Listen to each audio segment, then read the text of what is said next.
और ऋषिकेश की बात हम लगातार कर रहे हैं क्योंकि इसलिए कर रहे हैं कि ऋषिकेश में गंगा के तट पर बैठकर चिंतन करने के बाद मुख्यमंत्री शिवराज सिंह चौहान प्रदेश में नई ऊर्जा के साथ बीजेपी के प्रचार अभियान में अब जुट गए हैं। प्रचार अभियान में जुटे सीएम शिवराज सिंह की दो तस्वीरें आपको हम दिखा रहे हैं। एक तस्वीर आज की है और दूसरी तस्वीर कल रात की थी। आज सीएम शिवराज हुजूर विधानसभा क्षेत्र के आदमपुर छावनी पहुंचे और बीजेपी उम्मीदवार रामेश्वर शर्मा के समर्थन में सभा को संबोधित किया। यहां उन्होंने ऐलान किया कि छावनी पठार में मकान तोड़े नहीं जाएंगे, ये मामा का वचन है। प्रदेश में कोई भी बिना मकान के नहीं रहेगा। बता दें कि छावनी पठार इलाके में सरकारी जमीन पर 3000 मकान बने हुए हैं। सीएम के प्रचार अभियान की दूसरी तस्वीर भी देखें। ये तस्वीर कल की है। भोपाल उत्तर विधानसभा सीट है। प्रत्याशी आलोक शर्मा जो पहले भोपाल के मेयर हुआ करते थे, उनके पक्ष में रोड शो की, जनसभा भी की और इस सभा में मुख्यमंत्री शिवराज ने कांग्रेस पर एक के बाद एक जमकर वार किया और जो श्राद्ध वाला लगातार प्रकरण चल रहा है वहां मंच से उसका भी जवाब दिया।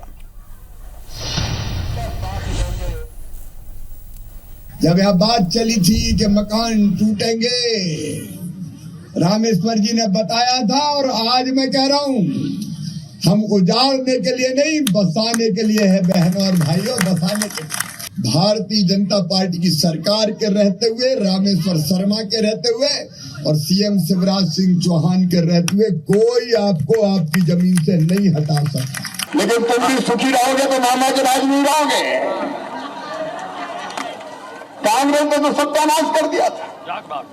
कल राहुल बाबा आए, कहते हैं मोहब्बत की दुकान, लेकिन झूठ की दुकान खोल दी। पता नहीं कितने आरोप लगा दिए मामा पे। मामा झूठा, मामा बेईमान, मामा फलाना, मामा ढिमका। निकाह बंद हो गए, होगा तो पैसा नहीं दिए। तीर्थ यात्रा तुमने बंद करवाई। मैं बच्चों को लैपटॉप देता था, झूठ की दुकान तुमने खोल के रखी है। तुमने बच्चों के लैपटॉप बंद करवा दिए। तो अभी आपने देखा शिवराज सिंह चौहान जो मामा के नाम से विख्यात हैं, उनका अपना एक अंदाज है। वो खुद ही कहने लगे कि मैं सरकार नहीं परिवार चला रहा हूं। दूसरी तरफ मध्य प्रदेश कांग्रेस के अध्यक्ष कमलनाथ भी बीजेपी पर बड़े तीखे हमले बोल रहे हैं। उन्होंने बीजेपी नेताओं के चेहरों को भावहीन बताया। सोशल मीडिया एक्स पर उन्होंने एक पोस्ट लिखी है और कहा है कि पराजय पराया बना देती है। अब यह बात बीजेपी पर पूरी तरह से लागू होती है।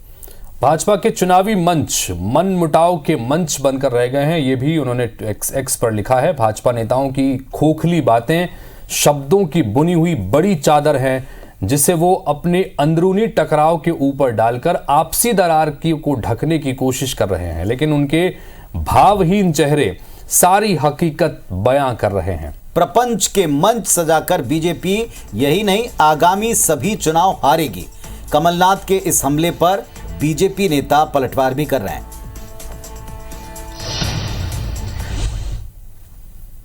मुझे लगता है कांग्रेस से सवाल उठाना, मैं कांग्रेस से पूछना चाहता हूं कि आपकी सूची अभी एक भी नहीं आई है। हम तो ये देखना चाहते हैं कि कांग्रेस में ये अनुशासन है क्या, कि कांग्रेस में इस तरीके से स्वीकार किया जा सकता है क्या।